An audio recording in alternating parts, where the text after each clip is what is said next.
ಇದೀಗ ಶಾಸಕರಾದಂತ ಮಹೇಶ್ ತೆಂಗಿನಕಾಯಿ ನಮ್ಮ ಜೊತೆ ದೂರವಾಣಿ ಸಂಪರ್ಕದಲ್ಲಿದ್ದಾರೆ. ಸರ್ ನಮಸ್ತೆ. ನಮಸ್ತೆ, ಹೇಳಿ ಸರ್, ಪರಿಸ್ಥಿತಿ ತಮ್ಮ ಗಮನಕ್ಕೂ ಕೂಡ ಬಂದಿರುತ್ತೆ ಅಂತ ಅನ್ಸುತ್ತೆ. ಅಲ್ಲಿ ಒಂದು ಪಾರ್ಕಿಂಗ್ ಸಮಸ್ಯೆ ಮುಕ್ತಿ ಹಾಡಬೇಕು ಅನ್ನುವಂಥ ಕಾರಣಕ್ಕೆ ಶುರುವಾದಂಥ ಕಟ್ಟಡ 2018ರಲ್ಲಿ ಶುರುವಾದಂಥ ಕಟ್ಟಡ ಇನ್ನೂ ಪೂರ್ಣಗೊಂಡಿಲ್ಲ ಅಂತಂದ್ರೆ ಅದೇ ದೊಡ್ಡ ಸಮಸ್ಯೆ ಕಾಡ್ತಾ ಇದೆಯಲ್ಲ ಸರ್ ಅಲ್ಲಿ? ನೋಡಿ, ಈಗಾಗಲೇ ನಾನು ಅಧಿಕಾರಿಗಳಿಗೆ ಬಹಳ ಸ್ಪಷ್ಟವಾಗಿ ಕಳೆದ 2 ವರ್ಷದಿಂದ ನಾನು ಅಲ್ಲಿ ಇನ್ಸ್ಪೆಕ್ಷನ್ ಮಾಡಿದ್ದೆ. ಆ ಸಂದರ್ಭದಲ್ಲಿ ಅಧಿಕಾರಿಗಳಿಗೆ ಸ್ಪಷ್ಟತೆಯನ್ನು ಕೊಟ್ಟಿದ್ವಿ. ಇದು ಅವ್ರ ಕಡೆಯಿಂದ ಯಾರು ಕಾಂಟ್ರಾಕ್ಟ್ ತಗೊಂಡಾರೋ ಅವ್ರ ಕಡೆಯಿಂದ ಕಾಂಟ್ರಾಕ್ಟ್ ಮಾಡಕ್ಕಾದ್ರೆ ಮಾಡಿಸ್ರಿ, ಇಲ್ಲಂದ್ರೆ ತೆಗೆದಾಕಿ ನಮ್ಮ ರೀಟೆಂಡರ್ ಕಾಲ್ ಮಾಡ್ರಿ ಅನ್ನೋ ಸ್ಪಷ್ಟವಾಗಿ ಹೇಳಿದ್ದೇನೆ.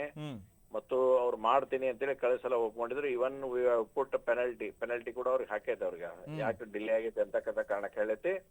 ಈಗೂನು ನಾನು ಮೊನ್ನೆ 2 ದಿವಸದಿಂದ ಕಮಿಷನರ್, ನಮ್ಮ ಕಾರ್ಪೊರೇಷನ್ ಕಮಿಷನರ್ ಮತ್ತು ಈಗ ಸ್ಮಾರ್ಟ್ ಸಿಟಿ ಕಮಿಷನರ್ ಇದ್ದಂತ MD ಇದ್ದಂತ ರುದ್ರೇಶ್ ಗಾಳಿ ಅವರಿಗೆ ಕ್ಲಿಯರ್ ಆಗಿ ಹೇಳಿದೆ, ಇನ್ಸ್ಟ್ರಕ್ಷನ್ ಕೊಟ್ಟಿದೆ. ಅವ್ರನ್ನ ಟರ್ಮಿನೇಟ್ ಮಾಡಿಬಿಡಿ, ಇಮಿಡಿಯೇಟ್ ಟರ್ಮಿನೇಟ್ ಮಾಡಿ ಬೇರೆ ಪ್ರಾಜೆಕ್ಟ್ ನಲ್ಲಿ ತಗೊಂಡು ಅದನ್ನ ಮುಗಿಸ್ಬೇಕನ್ನೋ ನಿರ್ದೇಶನವನ್ನು ನಾನು ಕೊಟ್ಟಿದ್ದೀನಿ. ಮಹೇಶ್ ತೆಂಗಿನಕಾಯಿ ಅವರೇ, ತಾವೊಬ್ಬ ಶಾಸಕರಾಗಿ ಜವಾಬ್ದಾರಿಯುತ ಸ್ಥಾನದಲ್ಲಿದ್ದೀರಿ. ನಿಮ್ಮ ಮಾತನ್ನೇ ಎಮ್ಮೆ ಚರ್ಮದ ಅಧಿಕಾರಿಗಳು ಕೇಳೋದಿಲ್ಲ ಅಂತಂದ್ರೆ ಇನ್ ಜನಸಾಮಾನ್ಯರ ಮಾತು ಕೇಳ್ತಾರ ಅಂತ 2 ವರ್ಷ ಆಯ್ತು ನೀವು ಹೇಳಿ. ಇಷ್ಟಾದ್ರೂ ಕೂಡ ಹೇಳಿದ್ರು ಅವರು ನಿದ್ರಾವಸ್ಥೆಗೆ ಜಾರ್ತಾರೆ ಅಂತಂದ್ರೆ ಅಧಿಕಾರಿಗಳು. ಇನ್ನೆಂಥ ಒಂದು ಉದಾಸೀನತೆ ಅಂತ. ಅಲ್ಲ, ಒಂದು ಅವಾಗ ಅವರು ಒಪ್ಕೊಂಡಿದ್ರು ಮಾಡ್ತೀವಿ ಅಂತ ಹೇಳಿ. ಕಳೆದ 2 ವರ್ಷದಿಂದ ನಾನು ಬಂದಾದ್ಮೇಲೆ ನಾನೆಲ್ಲ ಇನ್ಸ್ಪೆಕ್ಷನ್ ಮಾಡಿ ಫ್ಲೈಓವರ್ದು ಇತ್ಯಾದಿಗಳನ್ನ ಇನ್ಸ್ಪೆಕ್ಷನ್ ಮಾಡಿ ಹೇಳದಂತ ಸಂದರ್ಭದಲ್ಲಿ ಅವ್ರೇನೋ ಕಾಂಟ್ರಾಕ್ಟರ್ ಒಪ್ಕೊಂಡಿದ್ರು, ನಾವು ಮಾಡಿ ಕೊಡ್ತೇವೆ, ಅದ್ ಮುಗಿಸ್ತೇವೆ ಅಂತಂದೇಳಿ. ಬಟ್ ಅದನ್ನ ಕಂಟಿನ್ಯೂ ಫಾಲೋ ಅಪ್ ಆದ್ಮೇಲೆ ಯಾವುದೇ ರೀತಿಯಾಗಿರ್ತಕ್ಕಂಥ ಪ್ರಗತಿ ಕಂಡಿಲ್ಲ ಅದರಲ್ಲಿ ಸ್ಪಷ್ಟವಾಗಿ. ಆ ಕಾರಣಕ್ಕಾಗಿ ನಾನು ಈಗ ಕ್ಲಿಯರ್ ಆಗಿ ಹೇಳಿದ್ದೇನೆ ಅವ್ರಿಗೆ, ಇವ್ರನ್ನ ಇನ್ನು ಮುಂದುವರ್ಸಕ್ ಹೋಗ್ಬೇಡ್ರಿ, ಮುಂದುವರ್ಸೋದ್ರಲ್ಲಿ ಯಾವುದೇ ರೀತಿಯಾದಂತ ನೀಡಿಲ್ಲ, immediately and recall the tender ಅಂತ ಸ್ಪಷ್ಟವಾಗಿ ನಿರ್ದೇಶನ. ಖಂಡಿತವಾಗ್ಲು, ಯಾಕಂದ್ರೆ 2018ರಲ್ಲಿ ಶುರುವಾದಂತ ಕಾಮಗಾರಿ ಸರ್ 2022ಕ್ಕೆ ಮುಗಿಬೇಕಿತ್ತು. 2026 ಅಂತಂದ್ರೆ 8-9 ವರ್ಷ ಆಯ್ತು. ಆ ಗುತ್ತಿಗೆದಾರನ ಬ್ಲಾಕ್ ಲಿಸ್ಟಿಗೆ ಹಾಕ್ಬೋದಲ್ಲ ಅಂತ. 100% there is no any doubt about it. ಅವ್ರ ಈ ರೀತಿಯಾಗಿರ್ತಕ್ಕಂಥ ಗುತ್ತಿಗೆದಾರನ ಇಟ್ಕೊಳ್ಳುವಂತ ಅವಶ್ಯಕತೆ ಇಲ್ಲ. ಅದು PPP ಮಾಡೆಲ್ ಮೇಲೆ ಅನ್ನೋಂಥದ್ದನ್ನ ಮಾಡಿದಾರ. ಅವ್ರಿಗೆ ಈ ರೀತಿಯಾದಂತ ಗುತ್ತಿಗೆದಾರನ ನಮ್ಗೆ ಇಟ್ಕೊಂಡು ಹುಬ್ಳಿಯನ್ನು ಹಾಳು ಮಾಡುವಂತ ಅವಶ್ಯಕತೆ ನಮಗಿಲ್ಲ, ಸ್ಪಷ್ಟವಾಗಿ ಹೇಳ್ತಾ ಇದ್ದೇವೆ. ಹೀಗಾಗಿ ಅವ್ರಿಗೆ ಇನ್ಸ್ಟ್ರಕ್ಷನ್ ಕೊಟ್ಟಿದ್ದೇನೆ. ಕಮಿಷನರ್ ಅವ್ರಿಗೆ ಹೇಳ್ತೇನೆ, ನಿಮ್ಮಲ್ಲಿ ಕೂಡ ಒಳ್ಳೆ ಸುದ್ದಿಯನ್ನು ಮಾಡಿದ್ರೆ ಅವ್ರ ಗಮನಕ್ಕೆ ತಗೊಂಬಂದು ಇಮಿಡಿಯೇಟ್ ಅನ್ನ ಟರ್ಮಿನೇಟ್ ಮಾಡಕ್ ಹೇಳ್ತೇನೆ ಅವ್ರಿಗೆ. ಅಲ್ಲಿನ ಜನರೇ ಮಾತಾಡ್ತಾರೆ. ಹುಬ್ಬಳ್ಳಿ ಅಂತಂದಾಗ ಅಲ್ಲಿನ ಜನಪ್ರತಿನಿಧಿಗಳು ಅಭಿವೃದ್ಧಿ ಬಗ್ಗೆ ಎಲ್ಲ ಮಾತಾಡ್ತಾರೆ, ಸಾಲು ಸಾಲಾಗಿ ಮಾತಾಡ್ತಾರೆ. ಅದ್ರ ನಗರದ ಹೃದಯ ಭಾಗದಲ್ಲಿರುವಂಥ ಈ ಅಪೂರ್ಣವಾಗಿರುವಂಥ ಕಳಂಕ ಕಾಣಿಸ್ತಾ ಇಲ್ವಾ ಶಾಸಕರ ಕಣ್ಣಿಗೆ, ಜಿಲ್ಲಾ ಉಸ್ತುವಾರಿ ಸಚಿವರ ಕಣ್ಣಿಗೆ, ಅಥವಾ ಜಿಲ್ಲಾಡಳಿತದ ಕಣ್ಣಿಗೆ ಅನ್ನುವಂಥ ಆಕ್ರೋಶದ ಮಾತುಗಳು ಪ್ರತಿನಿತ್ಯ ಹಿಡಿಶಾಪ ಹಾಕ್ತಾರೆ ಸರ್ ಅಲ್ಲಿ. ನೋಡಿ, ನಾನು ಜನಪ್ರತಿನಿಧಿಯಾಗಿ ಏನ್ ಹೇಳ್ಬೇಕು ಅವ್ರಿಗೆ ಕ್ಲಿಯರ್ ಕಟ್ ಆಗಿ ಹೇಳಿದ್ದೀನಿ. ಈಗ ನನ್ನ ಹತ್ರ ಲಾಸ್ಟ್ ಇರ್ತಕ್ಕಂಥ ಆಪ್ಷನ್ ಏನು, ಸ್ಯಾಕ್ ಹಿಮ್ ಅನ್ನೋಂಥದ್ದು ಹೇಳೋದೈತಿ, ಟರ್ಮಿನೇಟ್ ಹಿಮ್ ಅನ್ನೋಂಥದ್ದೈತಿ. ಈಗಾಗಲೇ ಅವ್ರಿಗೆ ಕಮಿಷನರ್ ಅವ್ರಿಗೆ ಹೇಳಿದ್ದಾರೆ ಸ್ಪಷ್ಟವಾಗಿ, ಅವ್ರನ್ನ ಯಾವ್ದೇ ಕಾರಣಕ್ಕೆ ಈಡಾಕ್ ಹೋಗ್ಬೇಡಿ, ಅವ್ರ ಕಡೆ ಆಗಲ್ಲ ಕೆಲಸ ಮಾಡಕ್ಕೆ ಟರ್ಮಿನೇಟ್ ಮಾಡಿ ಅಂತ ಹೇಳಿದ್ದೇನೆ. ಈಗ ಟರ್ಮಿನೇಟ್ ಮಾಡಿಸಿ ಇಮಿಡಿಯೇಟ್ ಅದಕ್ಕೆ ಏನು ಪರ್ಯಾಯ ಹುಡುಕ್ಬೇಕು ಅದನ್ನ ಮಾಡುವಂತ ಕೆಲಸ ಮಾಡಿಸ್ತೇನೆ ಅವ್ರ ಕಡೆ. ಮತ್ತೆ ನಾವು ಅಲ್ಲಿನ ಸ್ಥಳೀಯರನ್ನ ಮಾತಾಡ್ಸಿದ್ವಿ ಸರ್. ಮಾತಾಡಿಸಿದಂತ ಸಂದರ್ಭದಲ್ಲಿ ಅವ್ರು ಏನ್ ಹೇಳ್ತಾರೆ ಅಂತಂದ್ರೆ, ನೋಡಿ 2018ರಲ್ಲಿ ಶುರು ಆಯ್ತು, ಬಹುಶಃ ನೆಕ್ಸ್ಟ್ ಅದು ಕಂಪ್ಲೀಟ್ ಆಗ್ಬೇಕು ಅಂತಂದ್ರೆ ಚುನಾವಣೆ ಬಂದಾಗ ಮಾತ್ರ ನೆನಪಾಗುತ್ತೆ ಅನ್ನೋ ಸಂಬಂಧಪಟ್ಟಂತ ಅಧಿಕಾರಿಗಳಿಗೆ ಅಥವಾ ಜನಪ್ರತಿನಿಧಿಗಳಿಗೆ ಅನ್ನುವಂತ ಮಾತನ್ನ ಹೇಳ್ತಾರೆ. ನೋಡಿ, ಆಸ್ ಎ ಗವರ್ಮೆಂಟ್ ಅಧಿಕಾರಿಗಳು ಏನ್ ಹೇಳ್ತಾರೆ ಹೇಳಿ, ಆಸ್ ಎ ಚುನಾಯಿತ ಪ್ರತಿನಿಧಿಯಾಗಿ I am following everything, every moment, including flyover ಹಿಡ್ಕೊಂಡು ಎಲ್ಲವನ್ನು ಕೂಡ ನೀವು ಗೊತ್ತಿದೆ. ನಿಮ್ ವರದಿಗಾರರು ಕೂಡ ಸಾಕಷ್ಟು ಸಮಯದಲ್ಲಿ ಬಂದಿದಾರಲ್ಲ ಎಲ್ಲ. ಎವ್ರಿ 3-4 ಮಂತ್ಸ್ ಒಮ್ಮೆ ಫಾಲೋ ಅಪ್ ಮಾಡಿ ಇವತ್ತು ಒಂದು ಫೈನಲ್ ಹಂತಕ್ಕೆ ತಗೊಂಬರೋ ಅಂತ ಮಾಡಿದ್ದೇವೆ. ಕಳೆದ 3 ವರ್ಷದಲ್ಲಿ ಸಾಕಷ್ಟು ಪ್ರಗತಿ ಆಗಿದೆ. ಅರೌಂಡ್ 80% ನಾವು ಫಿನಿಶ್ ಮಾಡುವಂತದ್ದು ಕೂಡ ಆಗೈತಿ ಈಗ ಅದರಲ್ಲಿ. ಈ ವರ್ಕ್ ಬಗ್ಗೆ ಕೂಡ ನಾನು ಹೇಳಿದ್ದೇನೆ, ಬಹಳ ಸ್ಪಷ್ಟ ಇದೆ, ಅದರಲ್ಲಿ ಯಾವುದೇ ರೀತಿಯಾದಂತ ಕಾಂಪ್ರಮೈಸ್ ಇಲ್ಲ. ನಮ್ಮ ಆಡು ಭಾಷೆ ಒಳಗೆ ಮಾಡಂಗಿದ್ರೆ ಮಾಡಪ್ಪ, ಇಲ್ಲ ಬಿಟ್ಟು ಹೋಗ ಅಂತ ಹೇಳ್ತಾರ, ಆತರ ಹೇಳಿದೇವೆ ಅವ್ರು ಕ್ಲಿಯರ್ ಕಟ್ ಆಗಿ. ಈಗ ಅಟ್ಲೀಸ್ಟ್ ಪರ್ಯಾಯ ಮಾರ್ಗ ಅಂತನಾದ್ರೂ ಅಲ್ಲಿ ವಾಹನ ಸವಾರು ತುಂಬಾ ಕಿರಿದಾಗಿದೆ ಸರ್ ರಸ್ತೆ, ತಾವು ಗಮನಿಸಿರ್ತೀರಿ. ನೀವು ಫ್ರೀಡಮ್ ಟಿವಿ ಚೆನ್ನಮ್ಮ ಮೈದಾನದಲ್ಲಿ ಪರ್ಯಾಯ ವಾಹನಕ್ಕೆ ವ್ಯವಸ್ಥೆ ಇದೆ, ಇಲ್ಲ ಅಂತೇನಿಲ್ಲ. ಚೆನ್ನಮ್ಮ ಮೈದಾನದಲ್ಲಿ ಇನ್ನೊಂದ್ ಸ್ವಲ್ಪ ಅದನ್ನ ಮಾಡಿ ಅಲ್ಲಿ ವಾಹನ ವ್ಯವಸ್ಥೆ ಮಾಡಕ್ ಕೊಡ್ತೇವ್ರಿ. ಖಂಡಿತವಾಗ್ಲು, ಯಾಕಂದ್ರೆ ಅಲ್ಲಿ ಚೆನ್ನಮ್ಮ ವೃತ್ತ ಇದೆ, ಸಂಗೊಳ್ಳಿ ರಾಯಣ್ಣ ವೃತ್ತ ಇದೆ, ಈ ಕಡೆ ಸಾಯಿ ಮಂದಿರ ಇದೆ. ಅದ್ರ ನಡುವೆ ಕಿರಿದಾಗಿರುವಂತ ರಸ್ತೆ, ಫ್ಲೈಓವರ್ ವರ್ಕ್ ಬಹಳ ಫಾಸ್ಟ್ ಆಗಿರೋ ಕಾರಣಕ್ಕಾಗಿ ಸ್ವಲ್ಪ ಸಮಸ್ಯೆಗಳು ಆಗಿದಾವ್, ಇಲ್ಲ ಅಂತಲ್ಲ. ಇವನ್ ನಾಳೆನೂ ಕೂಡ ನಾನು ಬೆಳಿಗ್ಗೆ ಇನ್ಸ್ಪೆಕ್ಷನ್ ಇಟ್ಟಿದ್ದೇನೆ, ಫ್ಲೈಓವರ್ದು ಆಸ್ ವೆಲ್ ಆಸ್ ಇದ್ರದ್ದು ಕೂಡ ಇಟ್ಕೊಂಡಿದ್ದೀನಿ ನಾಳೆ ಬೆಳಿಗ್ಗೆನೆ. ಓಕೆ, ಅಲ್ಲಿ ಮಾಡಿ ನೀವು ಉಳಿದಿರ್ತಕ್ಕಂಥ ಮಾಹಿತಿಗಳನ್ನ ನಾನು ಅವ್ರಿಗೆ ಹೇಳ್ತೇನೆ, ಅಧಿಕಾರಿಗಳಿಗೆ ಕಳಿಸಿಲ್ಲ. ಖಂಡಿತ ಆ ಕೆಲಸ ಮಾಡಿ ಸರ್, ದಯವಿಟ್ಟು ಆ ಸ್ಪಾಟ್ಗೆ ಹೋಗಿ ಒಂದ್ಸರಿ ಪರಿಶೀಲನೆ ಮಾಡಿ ಸರ್ ಹೇಗಿದೆ. My TP is already fixed. ನಾಳೆ ಬೆಳಿಗ್ಗೆ 10 ಗಂಟೆಗೆ ಫ್ಲೈಓವರ್ ಆಸ್ ವೆಲ್ ಆಸ್ ಈ ಪಾರ್ಕಿಂಗ್ ಎರಡಕ್ಕೂ ನಂದು ಆಲ್ರೆಡಿ ಆಗಿದೆ. ಹೋಗ್ತಾ ಇದೆ ನಾಳೆ. Okay, thank you freedom TV ಜೊತೆ ಮಾತಾಡಿದ್ದಕ್ಕಾಗಿ ಮಹೇಶ್ ತೆಂಗಿನಕಾಯಿ ಅವರೇ. ಇದು ಸ್ಥಳೀಯ ಬಿಜೆಪಿ ಶಾಸಕ ಮಹೇಶ್ ತೆಂಗಿನಕಾಯಿ ಅವರು ಸ್ಪಾಟ್ಗೆ ಹೋಗ್ತಾರೆ. ಮತ್ತೆ ಆ ಗುತ್ತಿಗೆದಾರ ಏನಿದ್ದಾನೆ, ಕಾಂಟ್ರಾಕ್ಟರ್ ಏನಿದ್ದಾನೆ, ಸೊ ಆತನನ್ನು ಬ್ಲಾಕ್ ಲಿಸ್ಟ್ಗೆ ಸೇರಿಸುವಂತಹ ಒಂದು ಪ್ರಕ್ರಿಯೆಗೂ ಸದ್ಯದಲ್ಲೇ ಚಾಲನೆ ಕೊಟ್ಟರು, ಅಚ್ಚರಿ ಪಡಬೇಕಾಗಿಲ್ಲ. ಆ ಒಂದು ಕ್ರಮವನ್ನು ನಾವು ತೆಗೆದುಕೊಳ್ತೀವಿ ಅನ್ನುವಂಥ ಮಾತನ್ನು ಹೇಳ್ತಾ ಇದ್ರು. ಮತ್ತು ಪ್ರಮುಖವಾಗಿ ಅಲ್ಲಿನ ಜನರಿಗೆ 8-9 ವರ್ಷದಿಂದ ಎದುರಾಗ್ತಾ ಇರುವಂಥ ಈ ಸಮಸ್ಯೆಗೆ ಇತಿಶ್ರೇ ಹಾಡುವಂತಹ ಒಂದು ಕೆಲಸವನ್ನು ಆದಷ್ಟು ಬೇಗ ಮಾಡ್ತೇವೆ.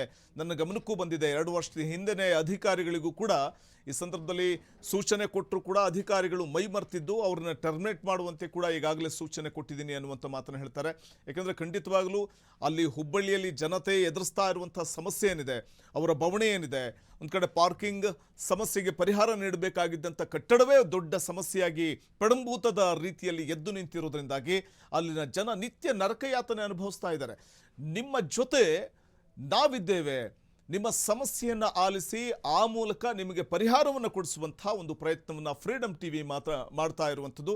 ಇದೇ ಕಾರಣಕ್ಕೆ ಇವತ್ತಿನ ಹುಬ್ಬಳ್ಳಿ ಸ್ಮಾರ್ಟ್ ಸಿಟಿ ಯೋಜನೆಯ ಅಡಿಯಲ್ಲಿ ಈ ಪಾರ್ಕಿಂಗ್ ಒಂದು ಕಟ್ಟಡವನ್ನು ನಿರ್ಮಾಣದ ಹಂತದಲ್ಲಿದ್ದಂಥ ಕಟ್ಟಡ ಸುಮಾರು 8-9 ವರ್ಷಗಳಿಂದ ಬರೀ ಬೇಸ್ಮೆಂಟ್ ನಿರ್ಮಾಣದಲ್ಲಿ ಮಾತ್ರ ಆಗಿರುವಂಥದ್ದು.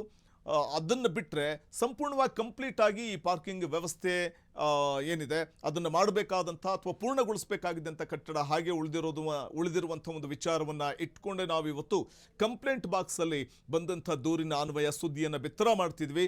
ಪ್ರಮುಖವಾಗಿ ನೋಡಿ, ನಾವು ಗಮನಿಸ್ತಾ ಹೋಗ್ಬೋದು, 2026 ಬಂದರೂ ಕೂಡ ಇಲ್ಲಿ ಕಾಣ್ತಾ ಇರುವಂಥ ಕಬ್ಬಿಣದ ಸರಳುಗಳು ಹಾಗೆ ನಿಂತಿವೆ, ಅವೇ ತೊಕ್ಕೆಡೆದು ಹೋಗ್ತಾ ಇವೆ, ಧೂಳಿನ ರಾಶಿ ಮಾತ್ರ ಇರುವಂಥದ್ದು. ಅಲ್ಲಿ ಓಡಾಡುವಂಥ ಕಿರಿದಾದ ರಸ್ತೆಯಲ್ಲಿ ಓಡಾಡುವಂಥ ವಾಹನ ಸವಾರ ಪರಿಸ್ಥಿತಿ ಅಂತೂ ಹೇಳುತ್ತಿರೋದು, ದಾರಿ ಹೋಗರ ಪರಿಸ್ಥಿತಿ ಅಂತೂ ಹೇಳುತ್ತಿರೋದು. ಒಂದು ಕಡೆ ಫ್ಲೈಓವರ್ ಕಾಮಗಾರಿ ವಿಳಂಬ ಆಗ್ತಾ ಇದೆ, ಮತ್ತೊಂದು ಕಡೆ ಈ ಪಾರ್ಕಿಂಗ್ ಬಿಲ್ಡಿಂಗ್ ಸರ್ಕಸ್ ನಡೀತಾ ಇರುವಂಥದ್ದು. ಈ ಎರಡೂ ಕಾಮಗಾರಿಗಳಿಂದಾಗಿ ಹುಬ್ಬಳ್ಳಿಯ ವ್ಯಾಪಾರಸ್ಥರು ಮತ್ತು ವಾಹನ ಸವಾರರು ನಿತ್ಯ ನರಕಯಾತನೆಯನ್ನು ಅನುಭವಿಸ್ತಾ ಇರುವಂಥದ್ದನ್ನು ಕಾಣಬಹುದಾಗಿದೆ. ಒಂದು ಕಡೆ ಚೆನ್ನಮ್ಮ ಸರ್ಕಲ್ ಇದೆ, ಸಂಗೊಳ್ಳಿ ರಾಯಣ್ಣ ಸರ್ಕಲ್ ಮತ್ತೊಂದು ಕಡೆ ಇದೆ, ಇನ್ನು ಇದೇ ರಸ್ತೆಯಲ್ಲಿ ಸಾಯಿ ಮಂದಿರ ಕೂಡ ಇದೆ. ಬರುವಂಥ ಭಕ್ತಾದಿಗಳು ಅಥವಾ ಓಡಾಡುವಂಥ ವಾಹನ ಸವಾರರು ಅಥವಾ ದಾರಿ ಹೋಕರು ನಿತ್ಯ ಕೆಲಸಗಳಿಗೆ ಹೋಗಬೇಕಾದಂಥವರೆಲ್ಲರಿಗೂ ಕೂಡ ಕಿರಿಕಿರಿ ಆಗ್ತಾ ಇದೆ. 2018ರಲ್ಲಿ ಶುರುವಾದಂಥ ಈ ಒಂದು ಪಾರ್ಕಿಂಗ್ ಒಂದು ಕಟ್ಟಡ ನಿರ್ಮಾಣ ಕಾಮಗಾರಿ ಇನ್ನೂ ಕೂಡ ಕಂಪ್ಲೀಟ್ ಆಗಿಲ್ಲ, ಇನ್ನು ಬೇಸ್ಮೆಂಟ್ ಹಂತದಲ್ಲೇ ಇದೆ ಅನ್ನುವಂಥದ್ದು ದೊಡ್ಡ ವಿಪರ್ಯಾಸದ ವಿಚಾರಣೆ. ಸರಿ, ಯಾಕೆಂದರೆ ನಾವು ಗಮನಿಸ್ತಾ ಹೋಗಬಹುದಾಗಿದೆ, ಇಷ್ಟೊತ್ತಿಗಾಗಲೇ ಕಂಪ್ಲೀಟ್ ಆಗಿ ಆ ಪಾರ್ಕಿಂಗ್ ಸಮಸ್ಯೆಗೆ ಪರಿಹಾರವನ್ನು ನೀಡಬೇಕಾಗಿದ್ದಂಥ ಕಟ್ಟಡ ಇನ್ನೂ ಕೂಡ ಕಾಮಗಾರಿ ಪೂರ್ಣಗೊಂಡಿಲ್ಲ ಅನ್ನುವಂಥದ್ದು ನಿತ್ಯ ಕಿರಿಕಿರಿಯನ್ನು ಅನುಭವಿಸಬೇಕಾದಂಥ ಒಂದು ಪರಿಸ್ಥಿತಿ ಸಾರ್ವಜನಿಕರದ್ದು. ತಾವು ದೃಶ್ಯದಲ್ಲಿ ಕೂಡ ಗಮನಿಸ್ತಾ ಇದ್ದೀರಿ ಯಾವ ರೀತಿ ಧೂಳು ಮಯವಾದಂಥ ರಸ್ತೆಯಲ್ಲೇ ಸಾಕ್ತಾರೆ ದಾರಿ ಹೋಕರು ಅಂತ. ಇನ್ನು Hubballi multi level car parking ಕಾಮಗಾರಿ ಫ್ರೀಡಮ್ ಟಿವಿ ವರದಿಗೆ ಶಾಸಕ ಮಹೇಶ್ ತೆಂಗಿನಕಾಯಿ ಸ್ಪಂದಿಸಿದ್ದಾರೆ. ಈಗಾಗಲೇ ಅಧಿಕಾರಿಗಳಿಗೆ ಕಟ್ಟುನಿಟ್ಟಿನ ಸೂಚನೆಯನ್ನ ನೀಡಿರುವೆ ಅಂತ ಹೇಳಿದ್ದಾರೆ. ಆದಷ್ಟು ಬೇಗ ಕಾಮಗಾರಿಯನ್ನು ಮುಗಿಸೋದಕ್ಕೆ ಸೂಚಿಸಿರುವೆ ಅಂದಿದ್ದಾರೆ. ಇಂದು ಅಥವಾ ನಾಳೆ ಸ್ಪಾಟ್ಗೆ ಅಂದ್ರೆ ಸ್ಥಳಕ್ಕೆ ಭೇಟಿ ನೀಡಿ ಪರಿಶೀಲನೆ ನಡೆಸ್ತೀವಿ ಅಂತ ಕೂಡ ಹೇಳಿದ್ದಾರೆ. ಕಾಮಗಾರಿ ಕೆಲಸ ಮಾಡ್ತಾ ಇರೋ ಕಾಂಟ್ರಾಕ್ಟರ್ಗಳನ್ನ ಬ್ಲಾಕ್ ಲಿಸ್ಟ್ಗೆ ಸೇರಿಸಲಾಗುತ್ತೆ. ಈ ಕುರಿತು ಈಗಾಗಲೇ ಕಮಿಷನರ್ಗೆ ಸೂಚನೆ ಕೂಡ ನೀಡಿದ್ದೇನೆ ಅಂದಿದ್ದಾರೆ. ಹುಬ್ಬಳ್ಳಿ ಅಭಿವೃದ್ಧಿ ವಿಚಾರದಲ್ಲಿ ಯಾವುದೇ ರೀತಿಯ ರಾಜಿ ಮಾಡಿಕೊಳ್ಳುವಂತಹ ಪ್ರಶ್ನೆಯೇ ಇಲ್ಲ ಅನ್ನೋದು ಮಹೇಶ್ ತೆಂಗಿನಕಾಯಿ ಅವರ ಮಾತು. Hubballi multi level car parking ಕಾಮಗಾರಿ ಫ್ರೀಡಮ್ ಟಿವಿ ವರದಿಗೆ ಶಾಸಕ ಮಹೇಶ್ ತೆಂಗಿನಕಾಯಿ ಸ್ಪಂದಿಸಿದ್ದಾರೆ. ಬಿಜೆಪಿ ಶಾಸಕರು ಈಗಾಗಲೇ ಅಧಿಕಾರಿಗಳಿಗೆ ಕಟ್ಟುನಿಟ್ಟಿನ ಸೂಚನೆಯನ್ನ ನೀಡಿರುವೆ ಅಂತ ಹೇಳಿದ್ದಾರೆ. ಇನ್ನಾದರೂ ಕಾಮಗಾರಿ ಪೂರ್ಣಗೊಳ್ಳುತ್ತಾ ಶಾಸಕರು ಈ ಸಂದರ್ಭದಲ್ಲಿ ಫ್ರೀಡಮ್ ಟಿವಿಗೆ ಕೊಟ್ಟಂತ ಭರವಸೆಯಂತೆ ಇವತ್ತು ಅಥವಾ ನಾಳೆ ಸ್ಪಾಟ್ಗೆ ಹೋಗಿ ಪರಿಶೀಲನೆ ಮಾಡ್ತೇನೆ ಕಾಮಗಾರಿ ಎಷ್ಟು ನಡೆದಿದೆ ಅಂತ. 2018ರಲ್ಲಿ ಶುರುವಾದಂಥ ಕಾಮಗಾರಿ 2022ಕ್ಕೆಲ್ಲ ಕಂಪ್ಲೀಟ್ ಆಗಬೇಕಾಗಿತ್ತು, ಇನ್ನೂ ಕೂಡ ಕಂಪ್ಲೀಟ್ ಆಗಿಲ್ಲ ಅನ್ನುವಂಥ ವಿಚಾರವನ್ನೇ, ಆ ಕಟ್ಟಡದ ಕಾಮಗಾರಿ ಕಂಪ್ಲೀಟ್ ಆಗದೆ ಇರುವಂಥ ಒಂದು ವಿಚಾರವೇ ಸ್ಥಳೀಯರ ಆಕ್ರೋಶ ಕಾರಣವಾಗಿರುವಂತಹ ಸಂದರ್ಭದಲ್ಲೇ ಫ್ರೀಡಮ್ ಟಿವಿ ಸ್ಥಳೀಯ ಶಾಸಕರನ್ನ ಸಂಪರ್ಕಿಸಿ ಅವರ ಜೊತೆ ಮಾತಾಡಿದಂತಹ ಸಂದರ್ಭದಲ್ಲಿ ತಕ್ಷಣವೇ ಸ್ಪಂದಿಸಿದ ಸ್ಥಳೀಯ ಶಾಸಕ ಮಹೇಶ್ ತೆಂಗಿನಕಾಯಿ ಅವರು ಖಂಡಿತವಾಗಲೂ ಈ ಸಮಸ್ಯೆಗೆ ಪರಿಹಾರವನ್ನು ಒಂದು ನೀಡುವಂಥ ಒಂದು ನಿಟ್ಟಲ್ಲಿ ನಾವು ಕೂಡ ಮುಂದಾಗ್ತೇವೆ ಅನ್ನುವಂಥ ಮಾತನ್ನು ಹೇಳಿದ್ರು. ಜೊತೆಗೆ ಈ ಹಿಂದೆ ಸುಮಾರು 2 ವರ್ಷದ ಹಿಂದೆ ಅಧಿಕಾರಿಗಳಿಗೆ ಸೂಚನೆ ಕೊಟ್ಟಿದ್ವಿ, ಆದರೆ ಅಧಿಕಾರಿಗಳು ಒಂದು ಕಡೆ ಕಾರ್ಯ ಪ್ರಗತಿ ಆಗುವ ನಿಟ್ಟಿನಲ್ಲಿ ಒಂದು ಅಧಿಕಾರಿಗಳು ಮೈಮರೆತಿರುವಂಥದ್ದು, ಒಂದು ಕಾರ್ಯ ಪ್ರಗತಿ ಆಗ್ತಾ ಇಲ್ಲ, ಅಲ್ಲಿ ಕಟ್ಟಡದ ಒಂದು ಕಾಮಗಾರಿ ಸಂಪೂರ್ಣವಾಗಿ ನಡೀಬೇಕಾಗಿತ್ತು, ಸೂಚನೆ ಕೊಟ್ಟ ನಂತರದಲ್ಲೂ ಮೈಮರೆತಿದ್ದಾರೆ ಅಧಿಕಾರಿಗಳು, ಹಾಗಾಗಿ ಅವ್ರನ್ನ ಟರ್ಮಿನೇಟ್ ಮಾಡುವಂತೆ ಕೂಡ ಸೂಚನೆ ಕೊಟ್ಟಿದ್ದೇನೆ ಅನ್ನುವಂಥ ಮಾತನ್ನು ಹೇಳಿದ್ದಾರೆ. ಇನ್ನು ವೀಕ್ಷಕರೇ, ನೀವು ಕೂಡ ಕಂಪ್ಲೇಂಟ್ ಬಾಕ್ಸ್ಗೆ ಯಾವುದೇ ಸಮಸ್ಯೆ ಇದ್ರೂ ಕೂಡ ನಿಮ್ಮ ಸಮಸ್ಯೆಯನ್ನು ಕಳುಹಿಸಬಹುದು, ವಾಟ್ಸಪ್ ಮೂಲಕ ಕಳುಹಿಸಬಹುದು. ವಾಟ್ಸಪ್ ನಂಬರನ್ನು ಬರ್ಕೊಳ್ಳಿ, ನೋಟ್ ಮಾಡ್ಕೊಳ್ಳಿ, 9666510449. ಈ ವಾಟ್ಸಪ್ ನಂಬರ್ಗೆ ನೀವು ಸಾಕ್ಷ್ಯ ಸಮೇತ ವಾಟ್ಸಪ್ ಮಾಡಿ ಏನು ಸಮಸ್ಯೆ ಇದೆ ಅನ್ನುವಂಥದ್ದನ್ನು ಹೇಳಿ.